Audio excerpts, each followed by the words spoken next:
El capítulo 46 de Génesis, versículo 1 dice: Salió Israel con todo lo que tenía, y vino a Beerseba, y ofreció sacrificios al Dios de su padre Isaac. Este hombre Jacob no acostumbraba a buscar a Dios ni a pedirle su dirección. Sin embargo, vemos aquí que ofrece sacrificios a Dios. Ahora acude a Dios, y fíjese usted que Dios será bondadoso para con él, y se le aparecerá. Leamos los versículos 2 hasta el 4. Y habló Dios a Israel en visiones de noche, y dijo: Jacob, Jacob. Y él respondió: Heme aquí. Y dijo: Yo soy Dios, el Dios de tu padre. No temas de descender a Egipto, porque allí yo haré de ti una gran nación. Yo descenderé contigo a Egipto, y yo también te haré volver, y la mano de José cerrará tus ojos. Dios prometió que haría de Jacob una gran nación en la tierra de Egipto. Ahora, ¿cumplió Dios su promesa? Bueno, si quiere avanzar algunas páginas en su Biblia, lea conmigo lo que dice aquí en Éxodo, capítulo 1, versículo 7. Y los hijos de Israel fructificaron y se multiplicaron, y fueron aumentados y fortalecidos en extremo, y se llenó de ellos la tierra. Hubo una verdadera explosión de la población entre los israelitas en la tierra de Egipto. Ahora, ¿cómo se explica eso? Dios estaba cumpliendo su promesa a Jacob. Pasemos ahora al versículo 5 y leamos hasta el 7 de este capítulo 46 de Génesis. Y se levantó Jacob de Beerseba, y tomaron los hijos de Israel a su padre Jacob, y a sus niños y a sus mujeres, en los carros que Faraón había enviado para llevarlo. Y tomaron sus ganados y sus bienes que habían adquirido en la tierra de Canaán, y vinieron a Egipto, Jacob y toda su descendencia consigo, sus hijos y los hijos de sus hijos consigo, sus hijas y las hijas de sus hijos, y a toda su descendencia trajo consigo a Egipto. La vida de Jacob se puede dividir en tres etapas que coinciden con tres sitios geográficos: la tierra de Harán, la tierra de Canaán y la tierra de Egipto. Estos no son tan solo sitios geográficos, sino que denotan también tres niveles espirituales comunes a todos nosotros. Jacob salió de la tierra con solo su cayado que lo acompañaría el resto de su vida. En primer lugar llega a Harán, y allí es un hombre de Dios que vive según la carne. Ahora salió corriendo de Harán, huyendo de su suegro, y con temor de encontrarse con su hermano Esaú.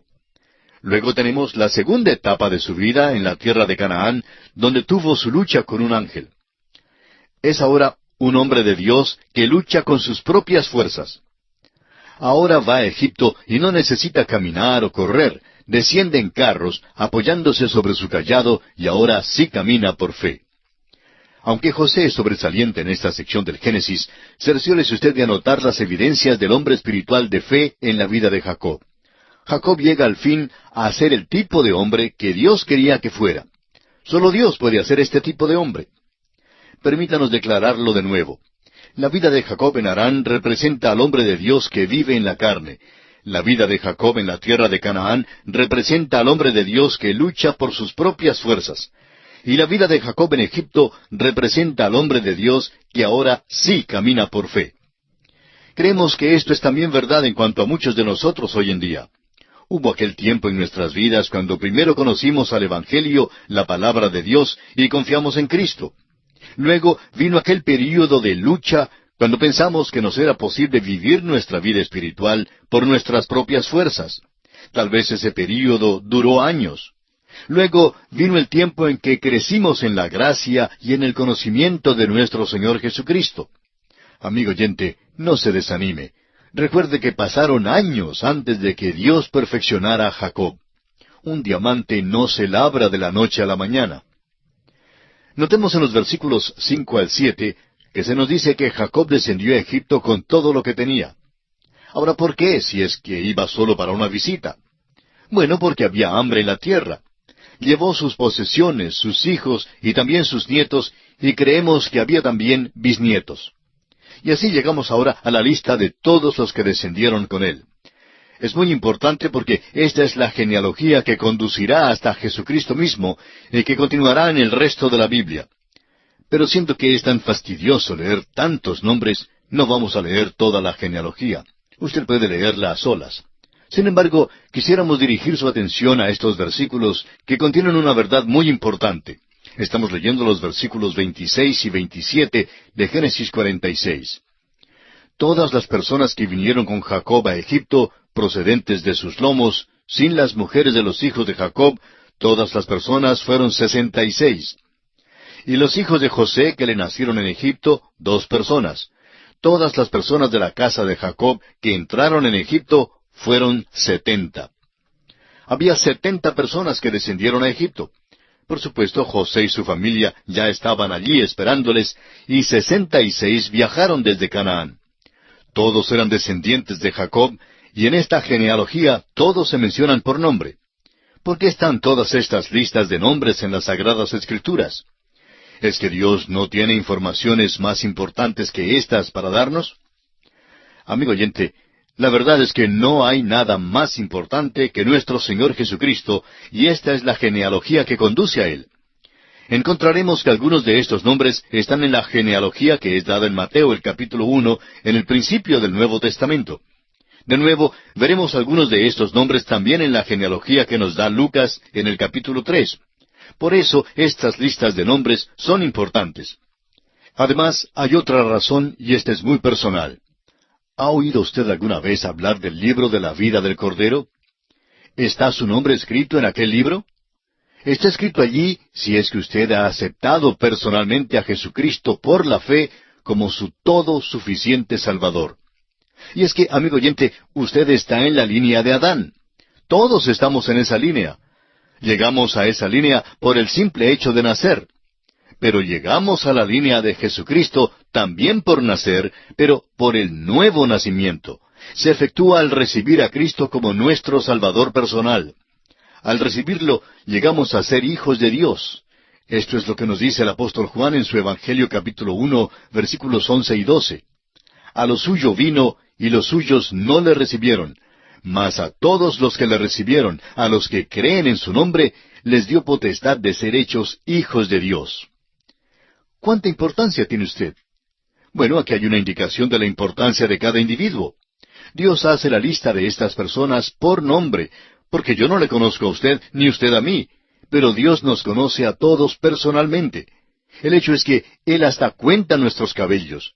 Nos conoce a cada uno mucho mejor que cualquiera otro. Aún nosotros mismos no nos conocemos. Su querida madre, por ejemplo, nunca ha contado sus cabellos. En cambio, Dios sí los ha contado. Nos conoce a usted y a mí íntima y personalmente. Amigo oyente, Dios nos ama a cada uno de nosotros. Cristo murió por cada uno de nosotros. Cuando usted asiste a un partido de fútbol en un estadio grande, ve a miles de aficionados que andan sin ningún pensamiento de Dios. El arquero allá en la grama es muy importante en los ojos de todos y saben muchísimo en cuanto a él. En cambio, no saben nada con respecto a Dios. Sin embargo, Dios conoce a cada uno de ellos. Nos dice que cada uno le es precioso. Yo no le conozco a usted, amigo oyente. Es posible que se sienta perdido dentro de esta gran explosión de la población con los millones de personas que hay a nuestro alrededor hoy en día. Pero permítanos decirle que usted es ante Dios un individuo. Dios conoció a todas las personas en la lista de esta genealogía. Las conoció por nombre y se deleitó en escribir sus nombres aquí porque son de Él. Por eso quisiéramos hacerle de nuevo la misma pregunta. ¿Está escrito su nombre en el libro de la vida del Cordero? Leamos ahora el versículo 28 de este capítulo 46 de Génesis. Y envió Jacob a Judá delante de sí, a José, para que le viniese a ver en Gosén, y llegaron a la tierra de Gosén. Y José unció su carro y vino a recibir a Israel su padre en Gosén, y se manifestó a él, y se echó sobre su cuello, y lloró sobre su cuello largamente. ¿Qué cuadro tenemos aquí, amigo oyente? En cierto modo, nos hace recordar el regreso del hijo pródigo, aunque José no es pródigo. Fue un encuentro glorioso. José se echó sobre el cuello de su padre y le abrazó y lloró allí. La palabra de Dios dice que lloró largamente. No sabemos por cuánto tiempo sería, pero estamos seguros que quiere decir que no era simplemente un apretón de manos carente de significado. La emoción aquí fue genuina y sincera. Ahora el versículo 30 dice, Entonces Israel dijo a José, Muera yo ahora, ya que he visto tu rostro, y sé que aún vives. ¡Qué gozo para el viejo Jacob! Francamente, amigo oyente, creemos que Jacob era un viejo que estaba ya listo para morir. Creemos que apenas logró hacer el viaje, pero Dios lo sustentó y así pudo llegar a la tierra de Egipto. Veremos que se queda a vivir allí por unos pocos años en la tierra de Egipto. Jacob y José se gozan de estos últimos años juntos. Note usted que Jacob ahora es el hombre de Dios que camina por fe. Por eso lo llaman por su nombre Israel. Y ahora leamos los versículos 31 al 34 de este capítulo 46 de Génesis. Y José dijo a sus hermanos y a la casa de su padre, Subiré y lo haré saber a Faraón y le diré, Mis hermanos y la casa de mi padre, que estaban en la tierra de Canaán, han venido a mí. Y los hombres son pastores de ovejas, porque son hombres ganaderos, y han traído sus ovejas y sus vacas y todo lo que tenían. Y cuando Faraón os llamare y dijere, ¿cuál es vuestro oficio?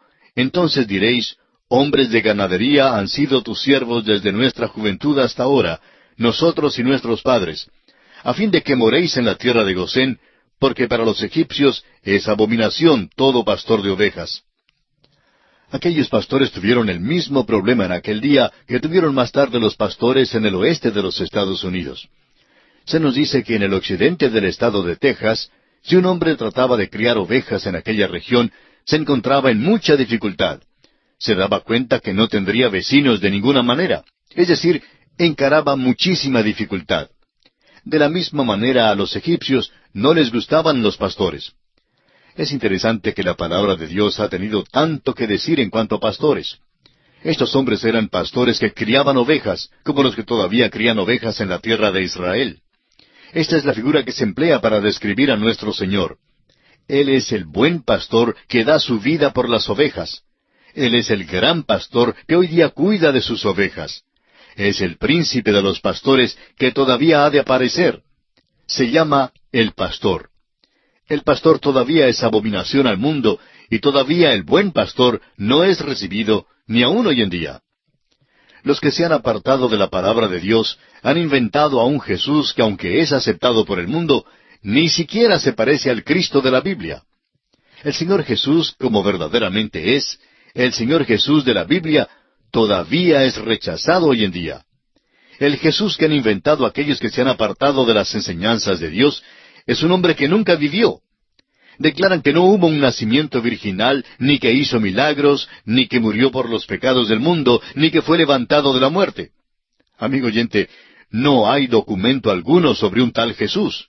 No hay tal persona como la que ellos describen. El verdadero pastor es aquel que murió por los pecados del mundo. Fue nacido de una virgen e hizo milagros. Resucitó corporalmente del sepulcro.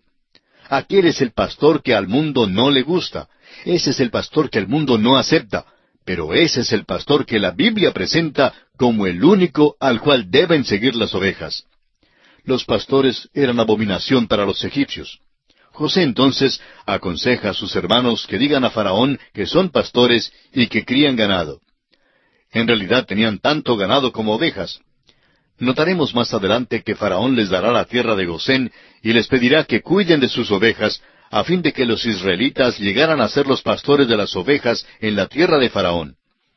Es en realidad maravilloso ver que ahora la familia de Jacob vive en la tierra de Gosén. Esta será su habitación por mucho tiempo. Más tarde, después de la muerte de José, llegaron a ser esclavos en la tierra de Egipto, pero Dios estará con ellos a través de todo aquel tiempo. Llegarán a ser una nación allí, y luego Dios los dirigirá para salir de esa tierra bajo el mando de Moisés.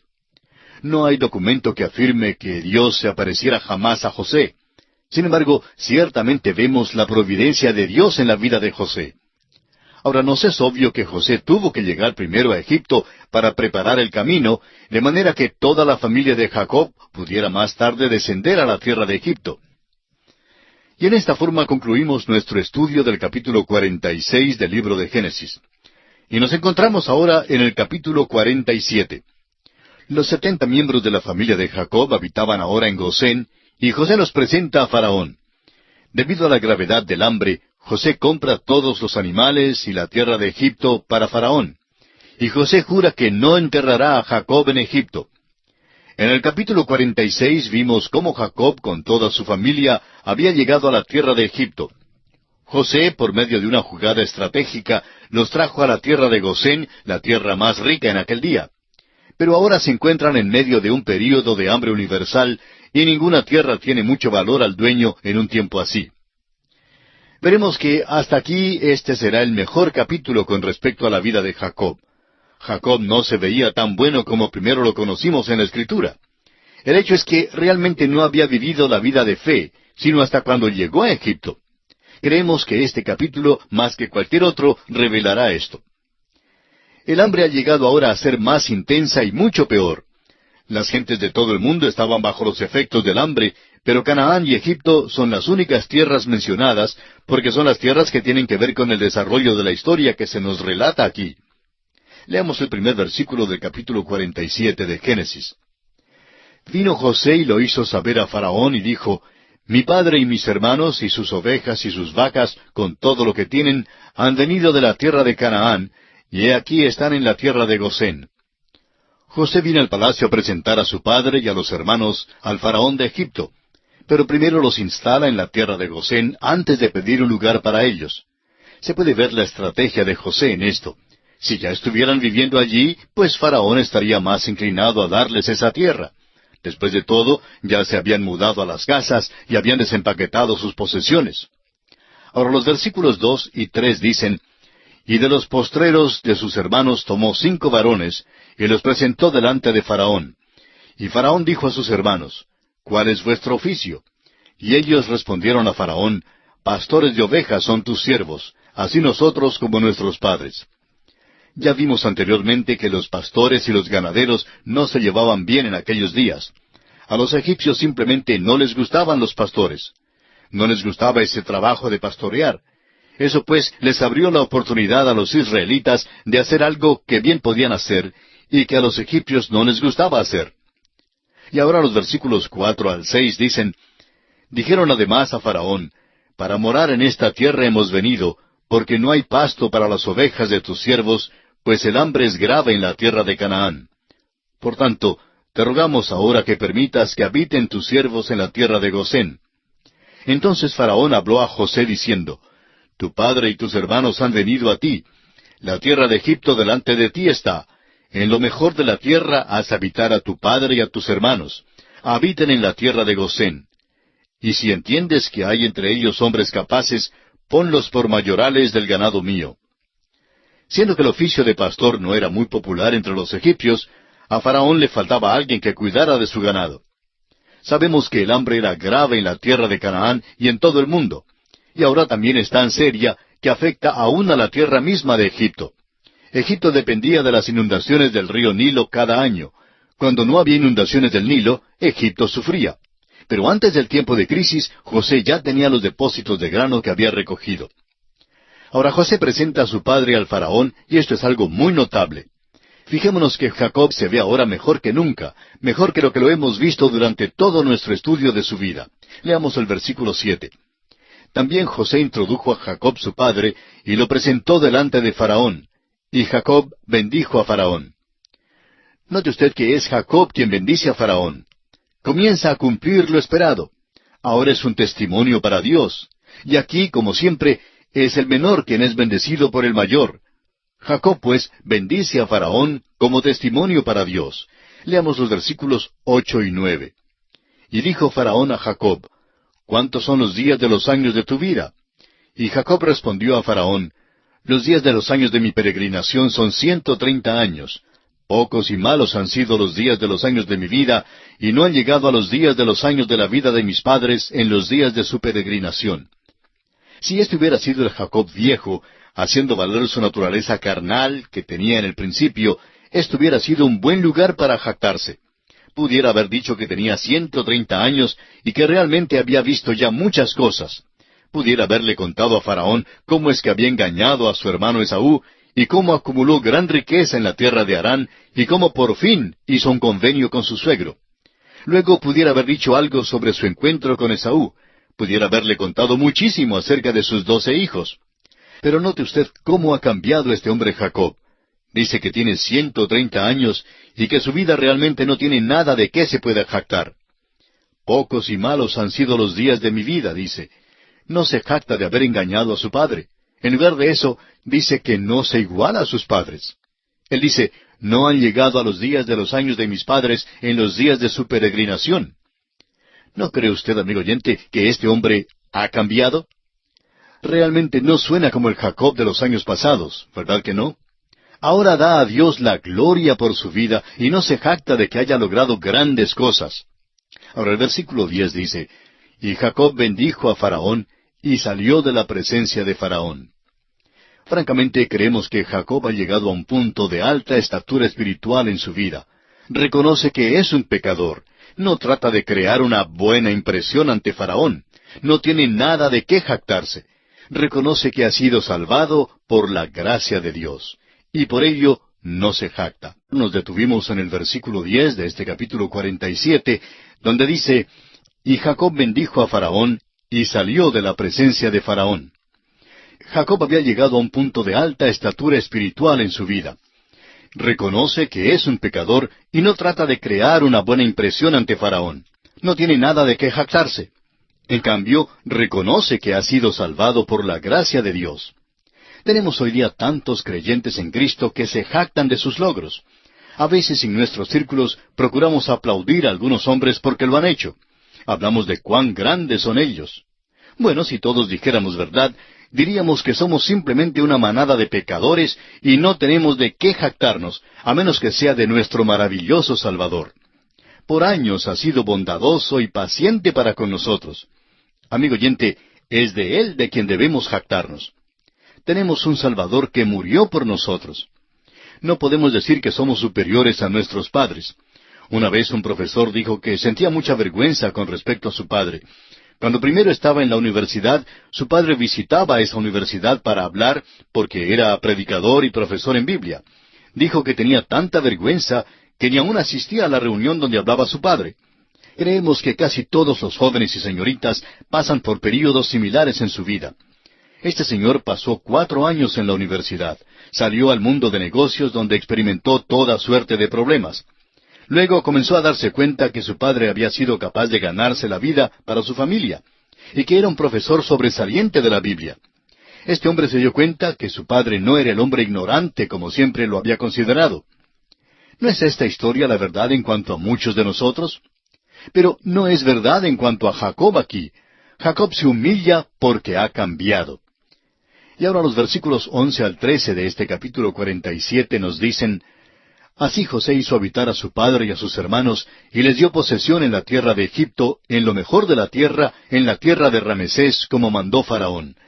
Y alimentaba José a su padre y a sus hermanos, y a toda la casa de su padre, con pan, según el número de los hijos. No había pan en toda la tierra, y el hambre era muy grave, por lo que desfalleció de hambre la tierra de Egipto y la tierra de Canaán. 2 tierras que sufren de hambre se mencionan aquí porque son 2 tierras que tienen que ver con nuestra historia. Ambas sufren. Si Jacob se hubiera quedado en Canaán con la familia, hubiera perecido también de hambre. El grano se había depositado en la tierra de Egipto, pero no estaba produciendo más grano. Evidentemente el hambre se había extendido por toda África, porque el río Nilo no tenía agua suficiente para la inundación, lo cual era tan necesario para Egipto. Ahora leamos el versículo 14. Y recogió José todo el dinero que había en la tierra de Egipto y en la tierra de Canaán, por los alimentos que de él compraban, y metió José el dinero en casa de Faraón. Llegamos ahora a algo por lo cual a José se le ha criticado. Hay personas que dicen que se aprovechó de la pobreza cuando compró la tierra. Leamos ahora desde el versículo 15 hasta el 20.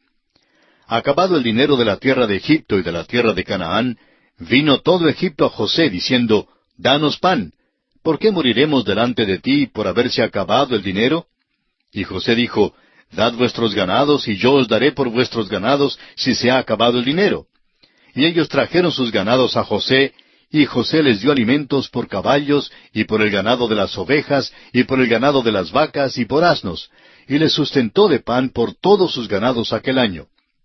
Acabado aquel año, vinieron a él el segundo año y le dijeron, no encubrimos a nuestro señor que el dinero ciertamente se ha acabado. También el ganado es ya de nuestro señor. Nada ha quedado delante de nuestro señor, sino nuestros cuerpos y nuestra tierra. ¿Por qué moriremos delante de tus ojos, así nosotros como nuestra tierra? cómpranos a nosotros y a nuestra tierra por pan, y seremos nosotros y nuestra tierra siervos de Faraón. Y danos semilla para que vivamos y no muramos, y no sea asolada la tierra. Entonces compró José toda la tierra de Egipto para Faraón, pues los egipcios vendieron cada uno sus tierras, porque se agravó el hambre sobre ellos, y la tierra vino a ser de Faraón. Vamos a considerar esta crítica que se lanza contra José. En primer lugar, él es el agente de Faraón, y no compró nada para sí mismo. Sus compras no le ayudaron en nada, no lo enriquecieron en ninguna manera. No fue deshonesto en ningún sentido de la palabra, no ganó personalmente por causa del hambre.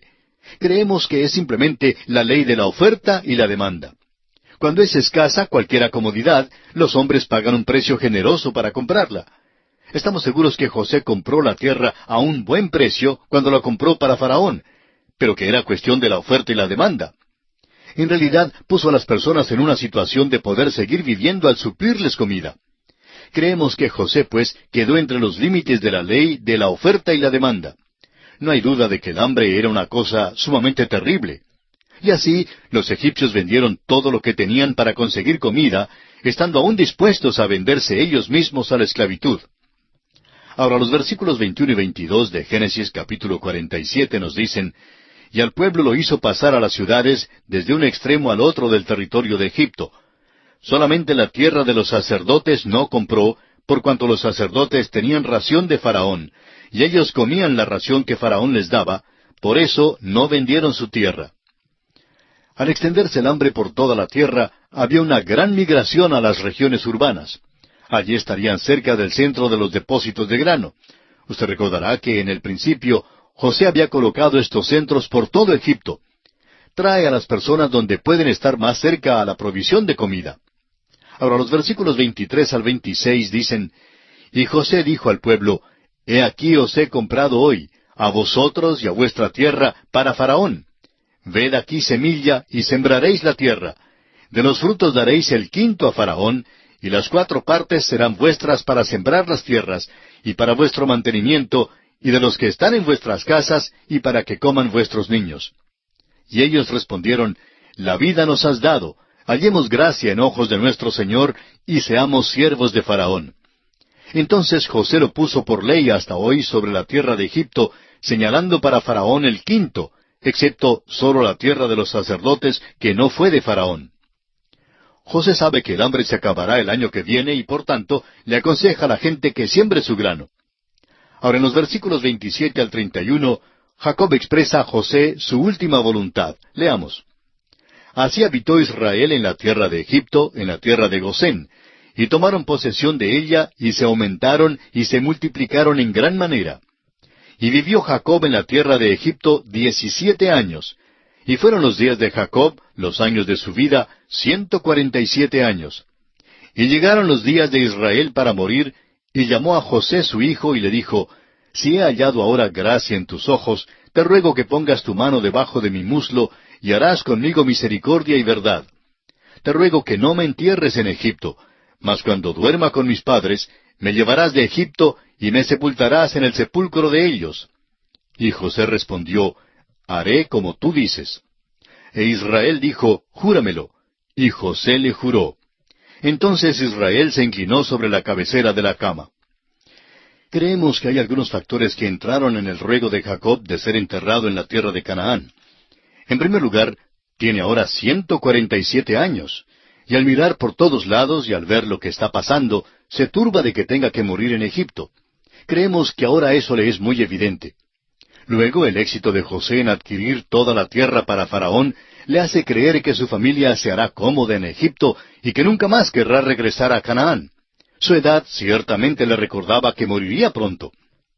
Tenemos que reconocer que este ruego es una evidencia de la fe de Jacob en el pacto que Dios hizo con sus padres.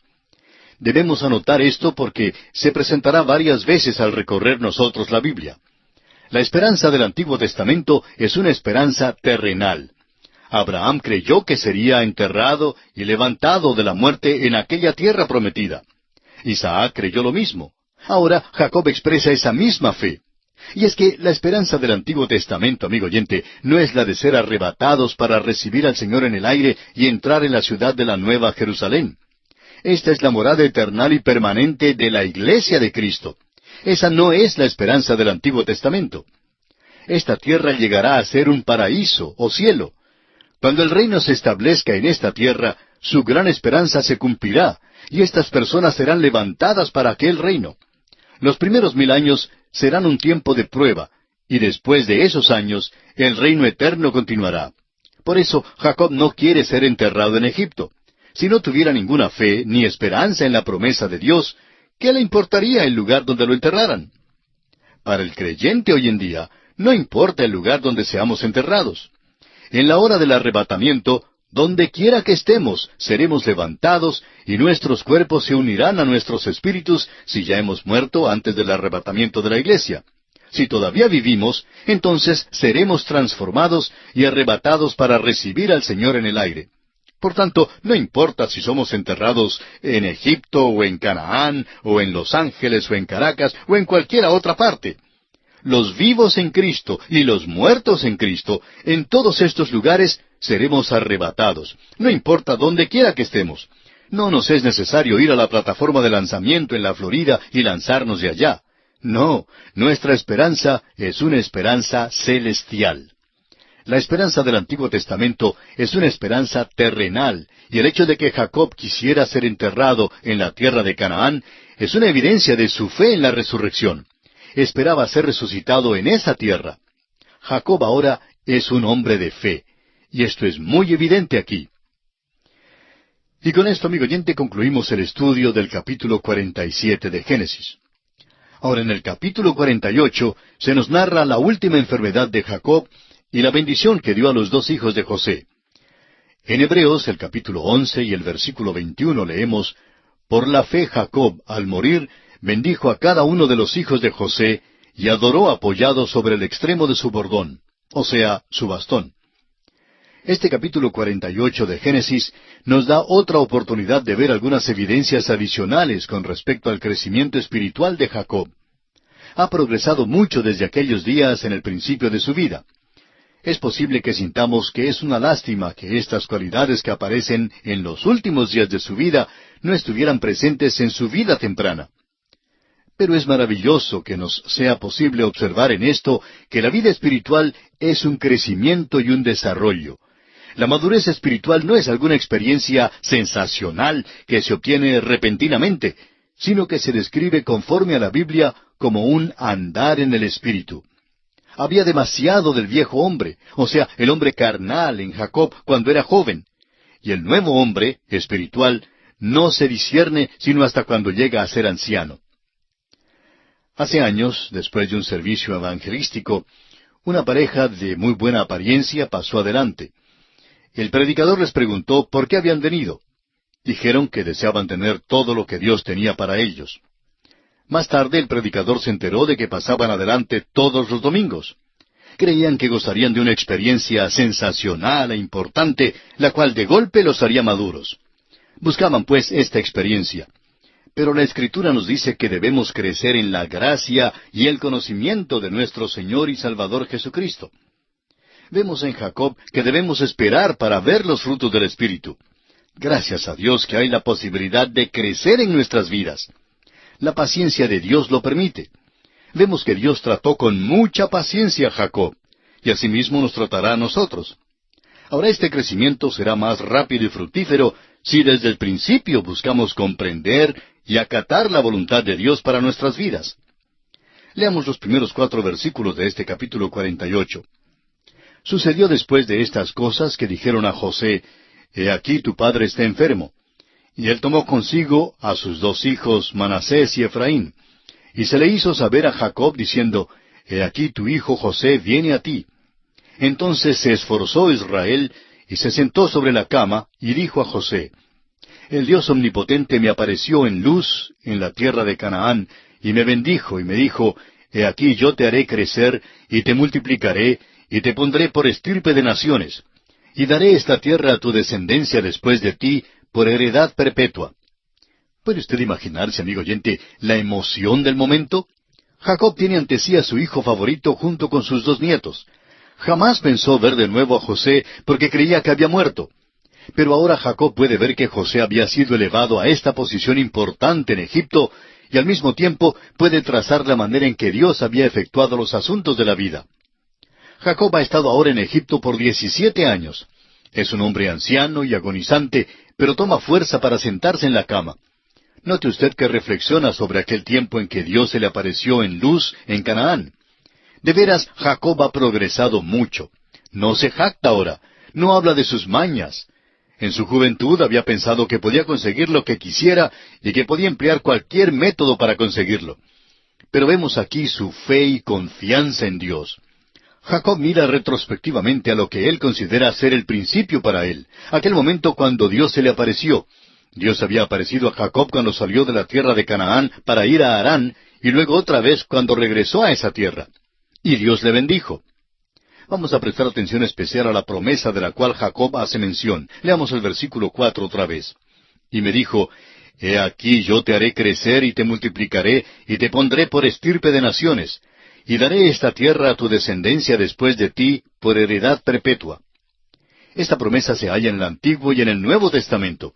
Dios prometió que algo se llevaría a cabo e hizo la promesa a la línea de los patriarcas Abraham, Isaac y Jacob. La promesa contiene 3 puntos específicos. Primero, esta línea sería fructífera, o sea que Dios haría ascender una nación de aquella línea. En segundo lugar, Dios mismo les daría la tierra. Y en tercer lugar, esta línea serviría de bendición a todas las naciones y a toda la gente.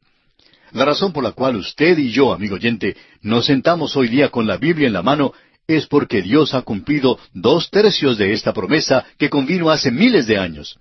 Todavía no se ha cumplido el otro tercio, no tienen las guerras todavía. Tienen una orilla o frontera, pero aún esto es un asunto de disputa. Cuando reciban la tierra de la mano de Dios, vivirán allí en paz, como lo dice el profeta Miqueas en el capítulo 4, versículo 4.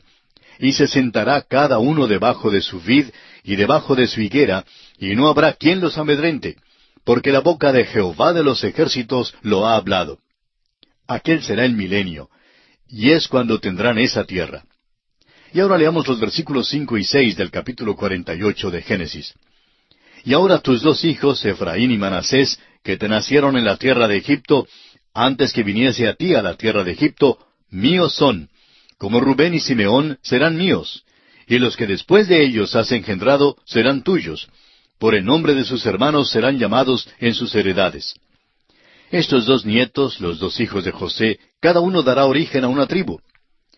Ahora, a primera vista parece que serían 14 las tribus de Israel, ya que Jacob tuvo 12 hijos, y ahora con los 2 hijos de José, que darán origen cada uno a una tribu, parece que habrá 14.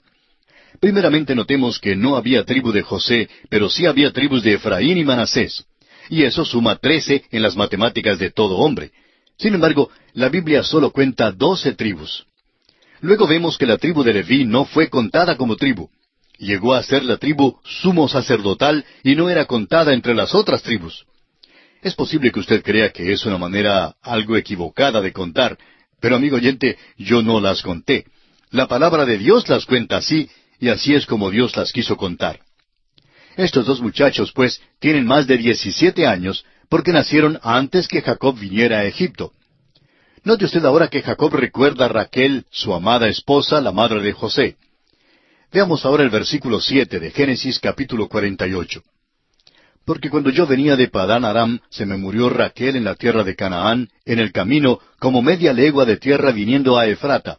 Y la sepulté allí en el camino de Efrata, que es Belén. Aún en el lecho de muerte se acuerda del lugar donde sepultó a Raquel. Esa fue su gran angustia, como bien usted lo sabe. La sepultó allá en Belén.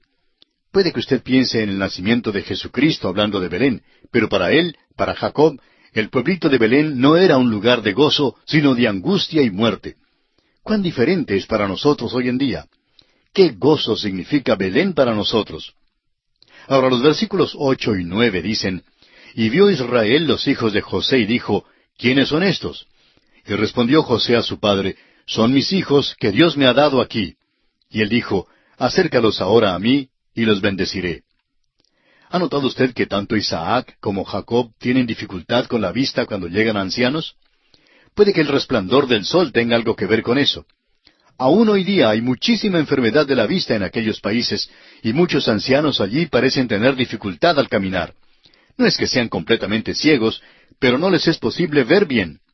Pues notamos aquí que Jacob no reconoció a los muchachos. Ahora el versículo 10 dice, y los ojos de Israel estaban tan agravados por la vejez que no podía ver. Les hizo pues acercarse a él, y él les besó y les abrazó. Nos imaginamos que los jóvenes quedaron algo turbados por causa de que su abuelo hubiera manifestado tanto afecto para con ellos. Ahora del versículo 11 hasta el 13 leemos, y dijo Israel a José, no pensaba yo ver tu rostro, y he aquí Dios me ha hecho ver también a tu descendencia. Entonces José los sacó de entre sus rodillas, y se inclinó a tierra. Y los tomó José a ambos, Efraín a su derecha, a la izquierda de Israel, y Manasés a su izquierda, a la derecha de Israel, y los acercó a él.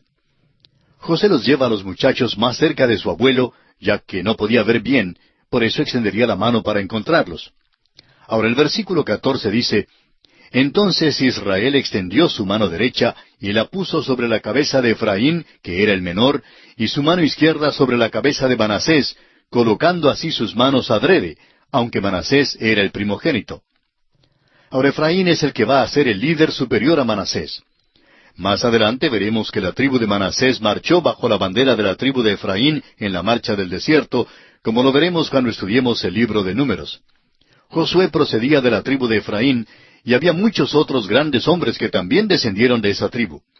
Efraín, pues, llegó a ser la tribu con prioridad. Eso es indiscutible. Veamos una vez más este versículo 14 que dice, entonces Israel extendió su mano derecha y la puso sobre la cabeza de Efraín, que era el menor, y su mano izquierda sobre la cabeza de Manasés, colocando así sus manos adrede, aunque Manasés era el primogénito. Notamos aquí que Efraín debía ser el líder superior a Manasés. Más adelante veremos que la tribu de Manasés marchó bajo la bandera de la tribu de Efraín durante su travesía por el desierto, como lo veremos cuando estudiemos el libro de Números. Josué procedía de la tribu de Efraín, y había muchos otros grandes hombres que también descendieron de esa tribu. Efraín, pues, llegó a ser la tribu con prioridad. ¿Ve usted lo que aconteció aquí? Aunque Jacob no podía ver tan bien, podía saber lo que José hacía. José estaba empujando a su hijo mayor a la posición de la mano derecha de Jacob y el menor hacia la izquierda. ¿Pero qué fue lo que hizo el viejo Jacob? Bueno, simplemente cambió las manos. Puso la mano derecha sobre el hijo menor y la izquierda sobre el mayor. Ahora quizá usted pueda preguntar, ¿por qué hizo eso Jacob? Sabemos que sentía amor para con ambos jóvenes. No cabe duda en cuanto a eso. Ambos eran los hijos de su hijo favorito, José. Pero a sabiendas, da la bendición al menor, y hemos llegado a la conclusión que es porque él mismo era el menor y él había recibido la bendición de Isaac. Aquí pues transfiere esa bendición al hijo menor de José. Hallamos este mismo procedimiento muchas veces en las Sagradas Escrituras. Dios lo emplea para enseñarnos una lección. Por ejemplo, en la selección de un rey para Israel, Dios nunca escogió a Saúl. Fueron los hombres quienes escogieron a Saúl. Votaron por él. La selección de Dios fue David. Ahora David no era aún el hijo mayor de Isaí, sino el menor. Dios enseña que no acepta la primogenitura que es por el nacimiento natural. Dios nunca aceptará eso. Debe ser un nuevo nacimiento. Dios, amigo oyente, no presta atención a las cosas que a nosotros nos llaman la atención. Nosotros podríamos escoger al hijo mayor, el que lleva la responsabilidad y de quien podríamos depender. Miramos al hombre natural y escogemos según sea su habilidad natural. Ahora, por favor, no nos entienda mal. Dios sí puede utilizar talento, pero debe ser dedicado a él. Si fuera únicamente el talento lo que produce el avivamiento, pues podríamos estar gozando de un avivamiento ya por muchos años. Hay mucho talento cristiano a nuestro alrededor, pero no estamos gozando de un avivamiento. ¿Y por qué? Porque el talento no ha sido dedicado a Dios. Amigo oyente, debe ser entregado a Dios para que Él lo utilice conforme a su voluntad. Leamos ahora los versículos 15 y 16 de este capítulo 48 de Génesis. Y bendijo a José diciendo, el Dios en cuya presencia anduvieron mis padres, Abraham e Isaac, el Dios que me mantiene desde que yo soy hasta este día, el ángel que me liberta de todo mal, bendiga a estos jóvenes, y sea perpetuado en ellos mi nombre y el nombre de mis padres Abraham e Isaac, y multiplíquense en gran manera en medio de la tierra. Jacob llega aquí a las cumbres espirituales, amigo oyente, y nunca sobrepasará este nivel. Vemos que aquí en el versículo 16 dice, el ángel que me liberta de todo mal, bendiga a estos jóvenes. Vemos que no tiene nada de qué jactarse, sino solo de un Redentor maravilloso. Y así se han multiplicado en gran manera en medio de la tierra, exactamente como lo dijo Jacob. Leamos ahora los versículos 17 al 19 de este capítulo 48 de Génesis. Pero viendo José que su padre ponía la mano derecha sobre la cabeza de Efraín, le causó esto disgusto, y asió la mano de su padre para cambiarla de la cabeza de Efraín a la cabeza de Manasés. Y dijo José a su padre, no así, padre mío, porque este es el primogénito, pon tu mano derecha sobre su cabeza. Mas su padre no quiso y dijo, lo sé, hijo mío, lo sé. También él vendrá a ser un pueblo y será también engrandecido. Pero su hermano menor será más grande que él, y su descendencia formará multitud de naciones. Mejor es que José acepte esto porque él tampoco es el mayor. Sucede que es uno de los menores y aún la bendición es dada a sus hijos. Ahora los versículos 20 al 22 dicen, y los bendijo aquel día diciendo, en ti bendecirá Israel diciendo, hágate Dios como a Efraín y como a Manasés. Y puso a Efraín antes de Manasés.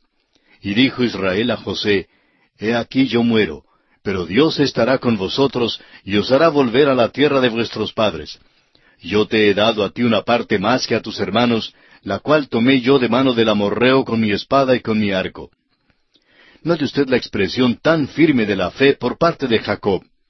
He aquí que yo muero, pero Dios estará con vosotros. No hay ninguna incertidumbre en su vida ahora. La fe quita los obstáculos que la incertidumbre pone en el camino de la vida. Algo notable en esta etapa de la vida de Jacob, cuando ya ha aprendido a caminar por fe. Y esto concluye nuestro estudio del capítulo 48 del libro de Génesis. Ahora, en el capítulo 49, Jacob en su lecho de muerte bendice a sus 12 hijos. Notaremos que tuvo una bendición específica para cada uno de ellos. Esto es muy interesante porque veremos más adelante que las 12 tribus se juntarán alrededor de otro hombre que también está ya listo para morir, el cual es Moisés, quien bendecirá a las 12 tribus. Dios no solamente había prometido ciertas cosas a la nación de Israel, sino que también prometió algo específicamente a cada tribu. Muchas de estas ya han sido cumplidas. Este es otro capítulo dramático. En el capítulo anterior vimos a Jacob en su lecho de muerte. Se esforzó y se sentó en la cama y bendijo a los 2 hijos de José. Se gozó tanto de ver a su hijo José que antes creía que estaba muerto. Después de aquella entrevista, entra el resto de los hijos de Jacob. Este es su mensaje de despedida, y tales mensajes son siempre importantes. Principia con el hijo mayor y luego continúa por toda la lista. Lo que dice un hombre en su lecho de muerte es importante, porque uno siente que es especialmente en esta hora que se habla la verdad. Todos hemos oído decir de confesiones que se hacen en el lecho de muerte. Este mensaje en el lecho de muerte es dramático porque es profético y cuenta lo que pasará a los 12 hijos de Jacob cuando lleguen a ser tribus. Hoy, al haberse cumplido muchas de estas predicciones, han llegado a ser considerablemente históricas. Esta es la última vez que tenemos la oportunidad de ver otra evidencia de la fe en la vida de Jacob. Dijo a sus hijos que serían las 12 tribus de la nación de Israel y que ellos habitarían en la tierra de Canaán. ¡Qué fe notamos aquí! Recuerde usted que el cananeo todavía estaba en la tierra de Canaán y que la familia de Jacob estaba favorablemente situada en Egipto. Leamos los primeros 2 versículos de este capítulo 49 de Génesis para conocer las últimas palabras de Jacob. Y llamó Jacob a sus hijos y dijo, Juntaos y os declararé lo que os ha de acontecer en los días venideros. Juntaos y oíd, hijos de Jacob, y escuchad a vuestro padre Israel. Llegamos aquí a una expresión importante. Hay quienes creen que demasiadas veces repetimos ciertas expresiones y estamos de acuerdo con ellos. Sin embargo, nos daremos cuenta que hay ciertas expresiones que la Biblia usa vez tras vez. Una de esas expresiones se encuentra aquí mismo, en los días venideros. Los días venideros de la nación de Israel serán diferentes que los de la iglesia. Esta es una distinción muy definida de la dispensación y hay que reconocerla. Ahora se habla de los días venideros de Israel. ¿Qué les acontecerá a sus hijos en los días venideros de Israel? Un joven inteligente, profesor de hebreo y teología en un seminario, muy estudioso de la palabra de Dios, estaba escribiendo algo sobre las profecías con respecto a los 12 hijos de Jacob que más tarde llegarían a ser tribus, y junto con las que aparecen en Deuteronomio capítulo 33, donde Moisés también tuvo algo que decir a cada tribu. Este joven profesor estudiaba pues los detalles de cada profecía dada aquí a cada hijo, y más tarde las que fueron dadas a cada tribu. Y descubrió que muchas de esas profecías han sido ya cumplidas, y algunas todavía esperan su cumplimiento. Y es que, amigo oyente, no sólo ha de cumplirse la profecía con respecto a la nación de Israel como tal, sino también la profecía con respecto a cada una de sus tribus, y esto es muy notable de veras. Muchas de las profecías todavía esperan su cumplimiento. Lo interesante es que la mayor parte de lo que Moisés dijo a las tribus ya se ha cumplido. En cambio, de las profecías que Jacob hace aquí, muchas todavía esperan su cumplimiento. Leamos una vez más el versículo 2 de este capítulo 49 de Génesis. Juntaos y oíd, hijos de Jacob, y escuchad a vuestro padre Israel. Vemos aquí ahora al viejo Jacob sentado en la cama. Hay algunos cuadros que lo representan tendido sobre la cama, como si no le fuera posible levantar la cabeza. Pero eso no es verdad. Se apoyaba sobre su bordón, como leemos en Hebreos capítulo 11, versículo 21. Francamente, el viejo Jacob había sido activo durante toda su vida y quería continuar así. La muerte realmente es una turbación. Llega en el momento más inoportuno, cuando más queremos seguir nuestra actividad aquí. Si hemos acordado un compromiso, una cita, pues debemos olvidarlo. A veces asumimos compromisos o actividades por anticipado, bajo la condición de que estemos vivos. Bueno, Jacob se apoyó sobre su bordón. Quería continuar su vida, pero no le fue posible. ¡Qué hombre más extraordinario! Leamos ahora los versículos 3 y 4 de Génesis capítulo 49. Jacob se dirige a Rubén y le dice, Rubén, tú eres mi primogénito, mi fortaleza y el principio de mi vigor, principal en dignidad, principal en poder. Impetuoso como las aguas, no serás el principal, por cuanto subiste al lecho de tu padre. Entonces te envileciste, subiendo a mi estrado. Estos patriarcas reconocían el gran tema de la herencia que hoy en día es de tanta preocupación. De tal palo, tal astilla, decimos. Jacob reconoce eso y ve que este hijo se parece muchísimo a él. Impetuoso como las aguas, podía haber descrito a Jacob en sus primeros años. Era verdad también en cuanto a su hijo mayor. No serás el principal. Y Rubén nunca lo fue, nunca salió primero. Salió de segundo o tercero, pero nunca como primero. Hay muchas personas así como él hoy día. Se conforman con un segundo o tercer lugar y no desean sobresalir, no desean llegar al primer lugar. Ahora, la historia con respecto a Rubén, a la cual se refiere Jacob aquí, es sórdida. No dedicamos suficiente tiempo a ella cuando estudiamos el Génesis porque no vimos ninguna razón de tratar con ella. La literatura contemporánea y los dramas de los cines y la televisión nos dan suficiente material sórdido, es decir, repugnante hasta que enfermamos con eso. Hemos notado que aún los hombres que condenan la censura y creen que todos deben tener oportunidad de hacer todo lo que quieran y hablar lo que les dé la gana, ya escriben diciendo que están cansados de la sociedad que nos ponen a la vista hoy en día por todos lados. Así pues, no vemos ninguna razón por la cual tratar este incidente aquí. Al cristiano se le exhorta a pensar en lo que es bueno y puro. Así lo expresa el apóstol Pablo en su carta a los Filipenses, capítulo 4, versículo 8, donde dice, Por lo demás, hermanos, todo lo que es verdadero, todo lo honesto, todo lo justo, todo lo puro, todo lo amable, todo lo que es de buen nombre, si hay virtud alguna, si algo digno de alabanza, en esto pensad. Veamos ahora lo que Jacob dice a Simeón y a Leví, y leamos los versículos 5 hasta el 7. Simeón y Leví son hermanos, armas de iniquidad sus armas. En su consejo no entre mi alma, ni mi espíritu se junte en su compañía, porque en su furor mataron hombres, y en su temeridad desjarretaron toros. Maldito su furor que fue fiero, y su ira que fue dura. Yo los apartaré en Jacob, y los esparciré en Israel. Estos dos hijos se agrupan y se llaman hermanos, pues ambos eran hijos de Lea, la primera esposa de Jacob.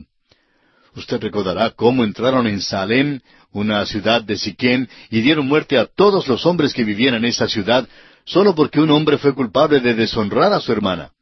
Claro que no les gustó, pero se vengaron del pueblo entero, y fue malo lo que hicieron.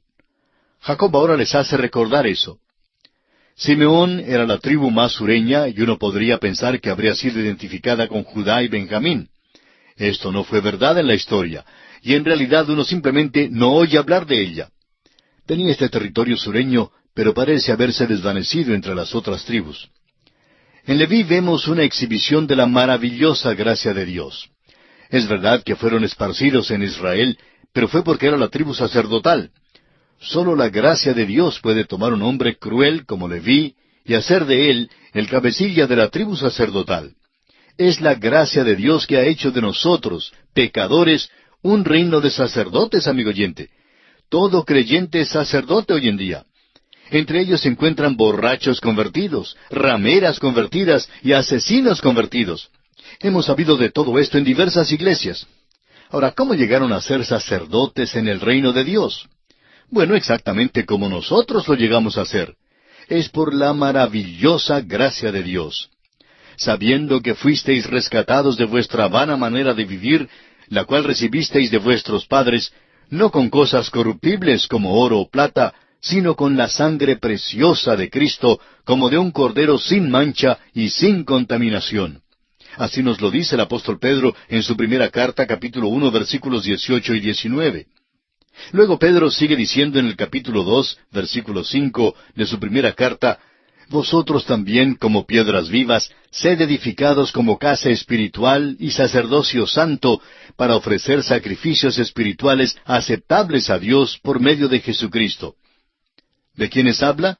De los que han sido redimidos por la sangre preciosa de Cristo. Rubén perdió el lugar principal, y ahora Simeón y Leví también han perdido ese lugar. El rey no habría de venir de ninguna de estas tribus. Hay otro hijo, y él también fue pecador. Veremos lo que la gracia de Dios hizo por él. Génesis capítulo 49, versículo 8 dice, Judá, te alabarán tus hermanos, tu mano en la cerviz de tus enemigos, los hijos de tu padre se inclinarán a ti. Esto no era el caso en el tiempo que Jacob dio esta bendición. Usted recordará, amigo oyente, que el primer sueño de José debía ser cumplido, y todos sus hermanos se postrarían delante de él. Pero en el futuro será la tribu de Judá ante la cual han de postrarse.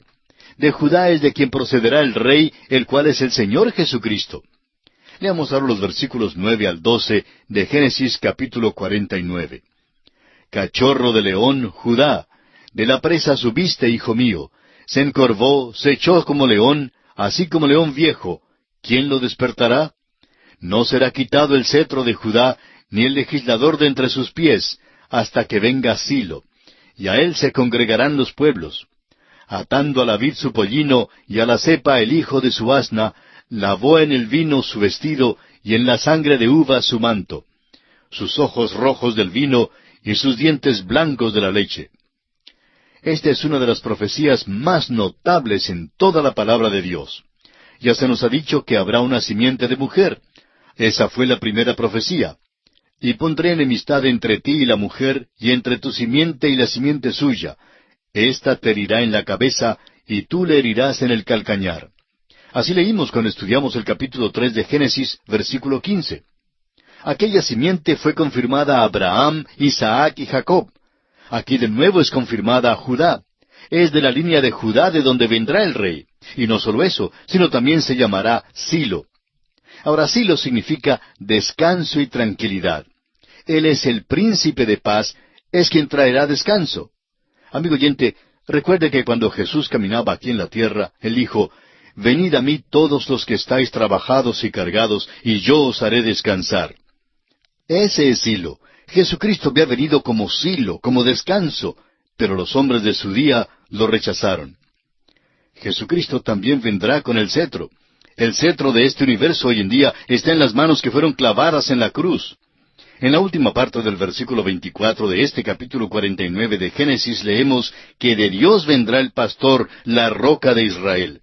Por tanto, este Silo también es pastor y roca.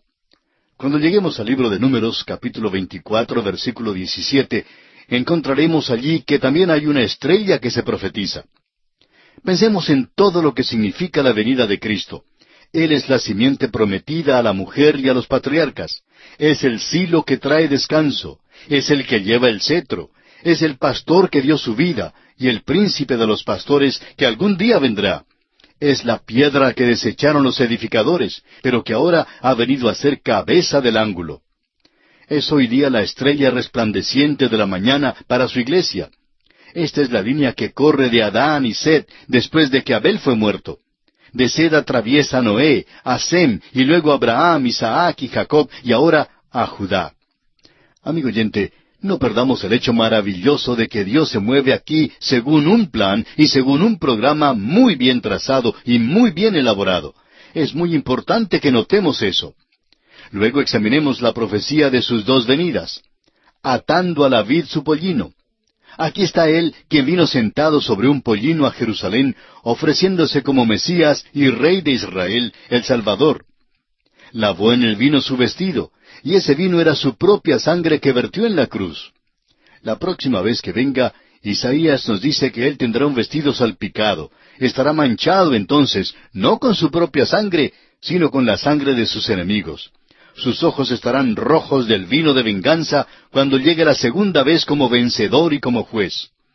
Amigo oyente, esta profecía a Judá es una profecía notable en las Sagradas Escrituras. Dice así el versículo 13. Zabulón en puertos de mar habitará, será para puerto de naves, y su límite hasta Sidón. Zabulón era la tribu que vivía junto a la costa hacia el norte de la tierra de Canaán. Ahora los versículos 14 y 15 nos presentan la profecía con respecto a Isacar, y dicen así: Isacar, asno fuerte que se recuesta entre los apriscos, y vio que el descanso era bueno, y que la tierra era deleitosa, y bajó su hombro para llevar, y sirvió en tributo. Isacar también se ubicó por allá, hacia el norte de la tierra de Canaán. Eran los que hacían muchísimo trabajo que constituyó el fundamento de la nación. Ellos eran los trabajadores, y ese es el pensamiento aquí. Oímos hablar muchísimo acerca de la mayoría silenciosa hoy en día. Bueno, esas son las personas ordinarias, como usted y yo, amigo oyente. No aparecemos en la televisión, no queremos eso. Son los hombres extraordinarios y a veces raros, y los hombres que otros consideran grandes, los que vemos en la televisión. Nos tratan de convencer que estos son los tipos de hombres que son los importantes. Pero, amigo oyente, ellos no constituyen el fundamento de su nación o de cualquier otra. Estas pequeñas tribus como Zabulón e Isacar, las que estamos propensos a pasar por alto, son las que realmente constituían la columna vertebral de la nación de Israel cuando entraron a la tierra prometida. En los versículos 16 al 18 notamos que la tribu de Dan tiene parte importante en la vida de Israel. Leamos. Dan juzgará a su pueblo como una de las tribus de Israel. Será Dan serpiente junto al camino, víbora junto a la senda, que muerde los talones del caballo y hace caer hacia atrás al jinete. Tu salvación esperé, oh Jehová. Dan necesita la salvación del Señor porque Dan era una de las tribus que en realidad salió en rebelión. Eso lo veremos a medida que progresemos en nuestro estudio de las Escrituras. Ahora veamos el versículo 19 de este capítulo 49 de Génesis.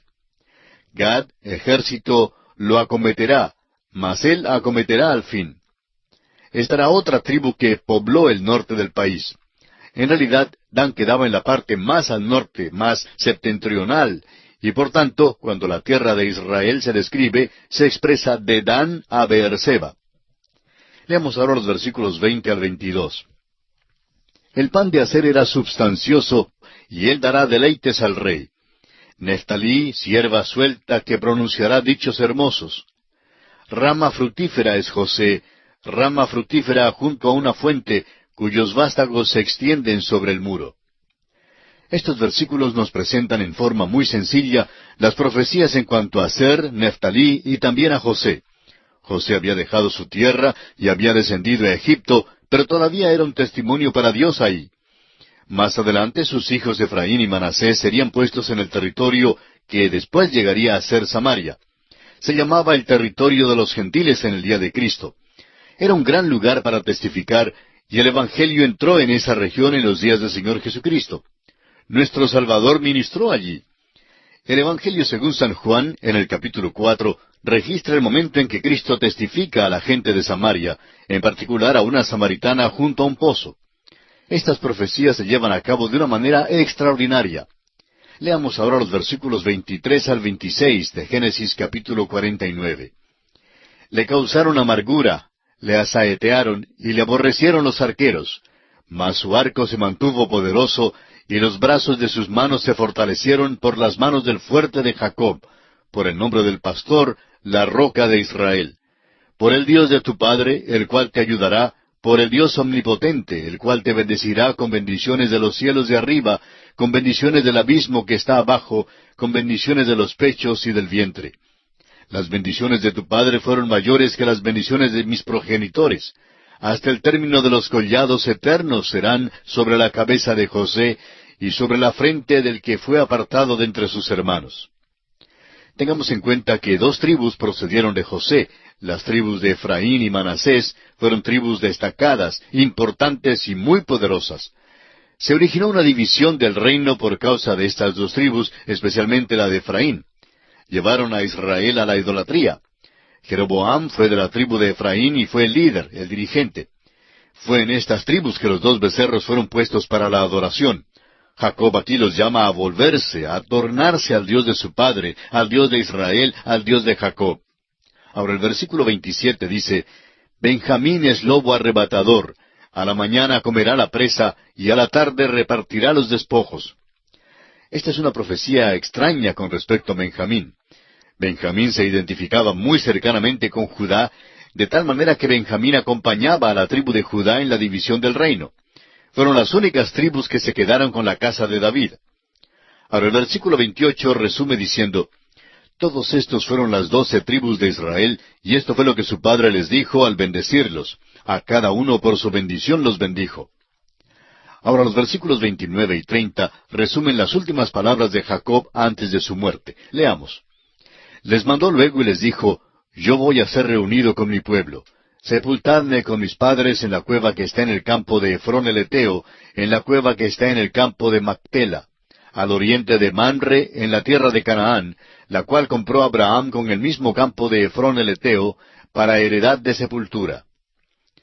Vemos que la muerte para Jacob no fue el fin de todo, pues estaría con su pueblo. Él deseaba ser sepultado en la cueva que Abraham había comprado. Quería asegurarse que quedaría en aquella tierra hasta el día cuando sería levantado de los muertos para luego vivir en aquella tierra. Aunque no se llevaba datos escritos en aquellos días, vemos que Jacob sabía mucho de su propia historia y de las transacciones de sus antepasados. Ahora el versículo 31 dice, Allí sepultaron a Abraham y a Sara su mujer, allí sepultaron a Isaac y a Rebeca su mujer, allí también sepulté yo a Lea. No es tanto que tuviera interés en ser sepultado con Lea. Después de todo, Raquel, su amada, había sido sepultada en Belén. Pero Jacob desea ser sepultado donde un día será levantado de la muerte en la resurrección, para estar allí mismo cuando Dios cumpla sus promesas a la nación de Israel. Y ahora los versículos finales de este capítulo 49, versículos 32 y 33 dicen, La compra del campo y de la cueva que está en él fue de los hijos de Ed.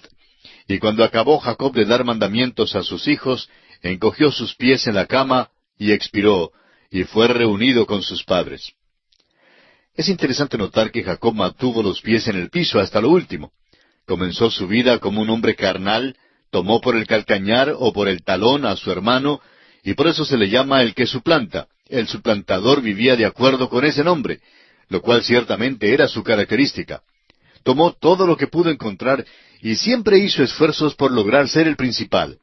Tomó lo que deseaba tener por cualquier método que estuviera a su alcance.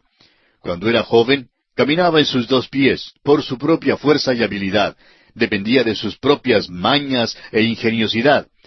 Pensaba él que podía cuidarse solo y que Dios no le hacía falta en su vida. pero aprendió su lección cuando visitó al tío Labán. Era independiente, engreído, agresivo, despreciable y vil. En Peniel, en el vado del río Jaboc, Dios lo hirió, y fue necesario que Dios dislocara la pierna de Jacob para apoderarse de él. Después de aquella experiencia, siguió por la vida cojeando. Andaba con 3 piernas, usando un cayado o bastón, porque ya no podía caminar más por sí mismo. Aquí, antes de morir, se sienta sobre la cama apoyado en su bordón. Ahora el tiempo ha llegado. Encogió sus pies en la cama, aparta el bordón y se acuesta para morir. Este es Jacob, ha caminado y progresado muchísimo. Muere manifestando su fe y anhelando el día cuando sería levantado de la muerte en la tierra, según la promesa de Dios. El escritor a los Hebreos en el capítulo 11, versículo 13 escribe: Conforme a la fe murieron todos estos sin haber recibido lo prometido, sino mirándolo de lejos y creyéndolo, y saludándolo y confesando que eran extranjeros y peregrinos sobre la tierra. Esto concluye nuestro estudio del capítulo 49 del libro de Génesis. Y llegamos así al capítulo 50, capítulo final de este libro de Génesis.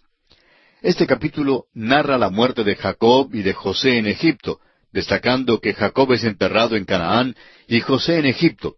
Por eso hay un poco de tristeza en este último capítulo de Génesis. Ya hemos prestado atención al énfasis que el libro de Génesis da a la muerte. Dios había dicho a Adán: porque el día que de él comieres, ciertamente morirás. Así lo vimos en el capítulo 2, versículo 17. El apóstol Pablo, en su carta a los Romanos, capítulo 5, versículo 12, escribe: Así la muerte pasó a todos los hombres, por cuanto todos pecaron. El libro de Génesis es un ejemplo cabal del hecho del pecado y la realidad de la muerte. Principia con Dios y el hombre en el huerto de Edén y termina en un ataúd en Egipto. Este libro relata la entrada del pecado a la familia humana, pero también narra la fidelidad de Dios en proveer un camino de vida para el hombre. Prosiguiendo con nuestro estudio de Génesis, leamos ahora los 2 primeros versículos del capítulo 50, que dice: Entonces se echó José sobre el rostro de su padre, y lloró sobre él, y lo besó. Y mandó José a sus siervos, los médicos, que embalsamasen a su padre, y los médicos embalsamaron a Israel. Sabemos que los egipcios eran muy peritos en este tipo de cosas. Podemos decir mucho sobre las momias de Egipto. Tenían un método de sepultar que nosotros todavía hoy en día no comprendemos. José, pues, llamó a los médicos para que embalsamasen a su padre, o sea, para que lo convirtiesen en momia. Y eso, pues, fue exactamente lo que sucedió, y opinamos que la momia de Israel está en Hebrón hoy en día. Tengamos en mente que era su ruego que le llevasen y le sepultasen en la cueva de Macpela, porque su esperanza era una esperanza terrenal. Cuando sea levantado de la muerte, estará allí en esa tierra con la nación de Israel. La esperanza del creyente hoy día, es decir, del miembro de la iglesia de nuestro Señor Jesucristo, es el de poder ser arrebatado para recibir al Señor en el aire e ir a un lugar llamado la Nueva Jerusalén allá en el espacio. Son 2 esperanzas diferentes, pero ambas son gloriosas. Ahora el versículo 3 de este capítulo 50 dice: Y le cumplieron 40 días, porque así cumplían los días de los embalsamados, y lo lloraron los egipcios 70 días. Empleaban 40 días para embalsamar, y evidentemente usaban ciertos procedimientos de los cuales no sabemos nada hoy en día. Y vemos que los egipcios lloraron por él, es decir, por Jacob. No creemos que fuera un luto profesional. Creemos que Jacob había llegado a ser un verdadero santo en la tierra de Egipto, y sin duda le respetaban por ser el padre de José. José fue libertador, pero creemos que a su padre le consideraban como un verdadero santo de Dios. Leamos los versículos 4 al 8. Y pasados los días de su luto, habló José a los de la casa de Faraón, diciendo: Si he hallado ahora gracia en vuestros ojos, os ruego que habléis en oídos de Faraón, diciendo: Mi padre me hizo jurar, diciendo: He aquí que voy a morir. En el sepulcro que cavé para mí en la tierra de Canaán, allí me sepultarás. Ruego pues que vaya yo ahora y sepulte a mi padre, y volveré. Y Faraón dijo: Ve y sepulta a tu padre, como él te hizo jurar. Entonces José subió para sepultar a su padre, y subieron con él todos los siervos de Faraón, los ancianos de su casa, y todos los ancianos de la tierra de Egipto, y toda la casa de José, y sus hermanos, y la casa de su padre. Solamente dejaron en la tierra de Gosén sus niños y sus ovejas y sus vacas. Se ve cuánto le respetaban, cuánto le amaban y honraban a Jacob en la tierra de Egipto. Sin duda, este es el cortejo fúnebre más largo que el mundo jamás haya conocido. Recorrió desde Egipto a Canaán y hasta Hebrón. Uno se pregunta si Faraón exigió a esta gente dejar a sus pequeños y a sus ganados para así él tener la seguridad que volverían. Faraón no quería perder a José porque todavía le necesitaba. Leamos ahora los versículos 9 hasta el 13. Subieron también con él carros y gente de a caballo, y se hizo un escuadrón muy grande.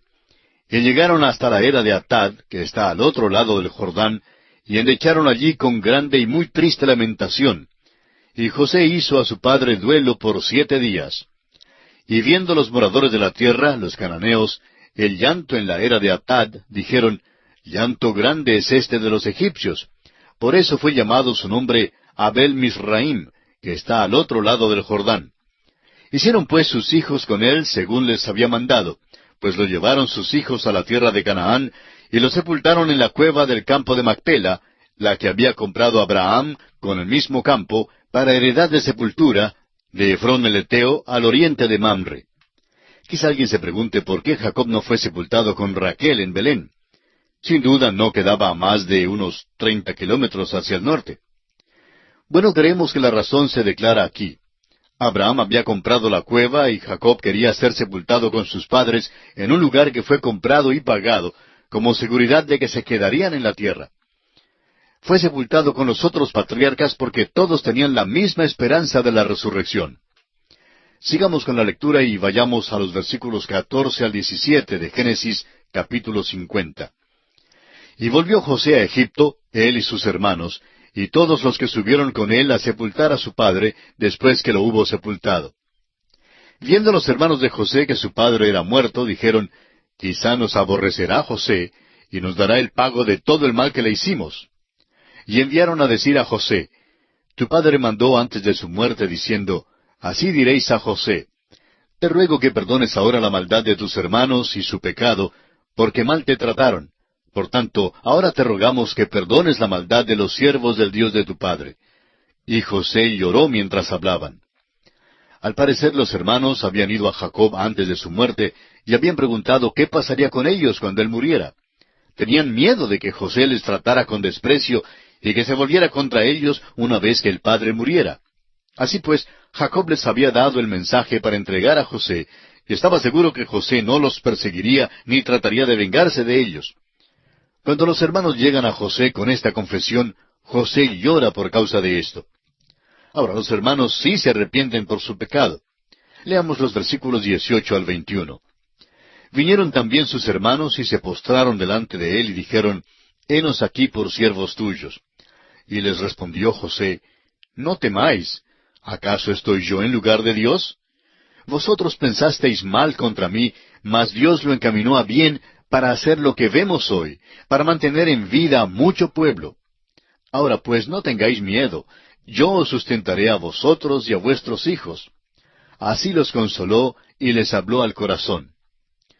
Note usted que la profecía con respecto a ellos, que se postrarían delante de él, ciertamente se cumple. José da a Dios toda la gloria aquí. Luego la declaración de José en el versículo 20 ha llegado a ser un favorito en toda la Escritura. Amigo oyente, Dios tiene un propósito de largo alcance que usted y yo no vemos ni podemos ver. ¿Cuán humanos somos en cuanto a esto? A veces no podemos ver ni siquiera más allá de nuestra nariz. Cuando nos llegan las dificultades, nos preguntamos, ¿por qué permite Dios que nos lleguen estas pruebas? Recordemos que Dios tiene un propósito y no permitirá que nos suceda algo a menos que traiga algo bueno a nuestra vida. Leamos ahora los versículos 22 y 23 de este capítulo 50 de Génesis. Y habitó José en Egipto, él y la casa de su padre, y vivió José 110 años, y vio José los hijos de Efraín hasta la 3ª generación. También los hijos de Maquir, hijo de Manasés, fueron criados sobre las rodillas de José. Los 3 últimos versículos del capítulo 50, los versículos 24 al 26, nos relatan la muerte y el sepelio de José en Egipto. Escuchemos sus palabras.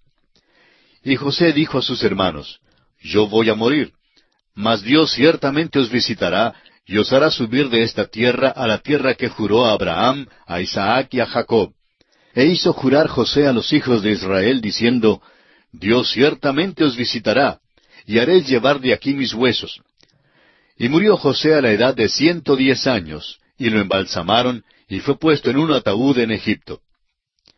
Y así termina el libro de Génesis. En el principio creó Dios los cielos y la tierra, y al final queda un ataúd en Egipto. ¿Qué había acontecido?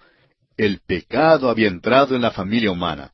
Y ahora surge la pregunta, ¿por qué no llevaron a José a Canaán para ser sepultado también allí?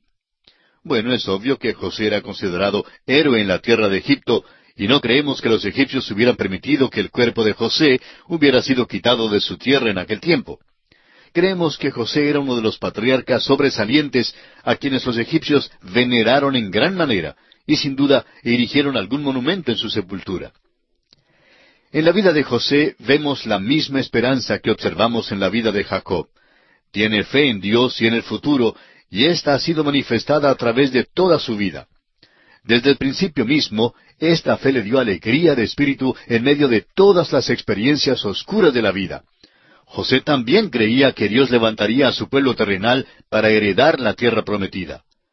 El libro de Hebreos hace mención de esto como el clímax de la fe en la vida de José. Dice el capítulo 11 de Hebreos en el versículo 22, Por la fe José, al morir, mencionó la salida de los hijos de Israel y dio mandamiento acerca de sus huesos. Ahora en Éxodo capítulo 13 vemos la manera tan maravillosa en que Dios honró a José y contestó su súplica. Moisés y los hijos de Israel llevaron los huesos de José con ellos cuando salieron de Egipto y entraron en la tierra prometida. Y así, amigo oyente, concluye esta primera etapa del viaje que estamos realizando a través de toda la Biblia.